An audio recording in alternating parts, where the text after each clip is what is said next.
Hello ছোট্ট বন্ধুরা, তোমরা কেমন আছো? আমি ঋতুপাল। আমি তোমাদের আজকে সুন্দর মজার একটি গল্প পড়ে শোনাবো। গল্পটির নাম রিমির লাল বই। চলো গল্পটি পড়ি। রিমির অনেক কাজ, এটা করবে ওটা করবে, সব সময় ছুটাছুটি।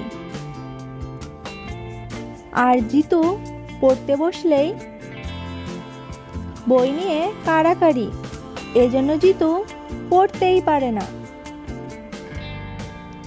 আজও এলো রিমি, বলল আমি বই পড়ব, আমাকে লাল বইটি দাও। জিতু বলল, লাল বই আমি পড়ছি, রিমি তুমি অন্য বই নাও। না না, আমাকে লাল বই দাও, আমি লাল বই পড়ব। ঠিক আছে, এই নাও, আমি অন্য একটি বই পড়ছি। না না, ওই বইটাও দাও, আমি অনেক বই পড়ব। এভাবে রিমি সব বই নিল।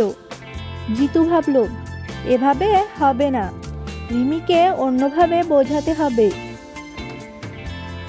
বাবা বই বানিয়ে জিতুকে দিতেন, একইভাবে জিতুও বই বানালো। রিমি বলল, বইগুলো তোমার?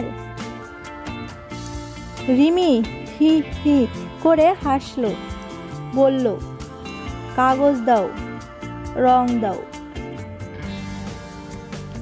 রিমিও বই বানালো, বলল, এই দেখো আমার বই।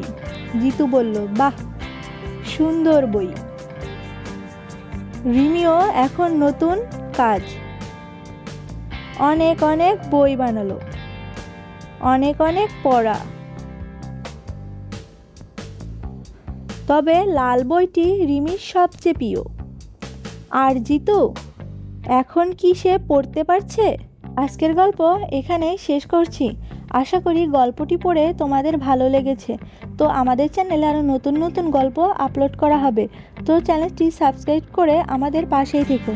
ধন্যবাদ সবাইকে।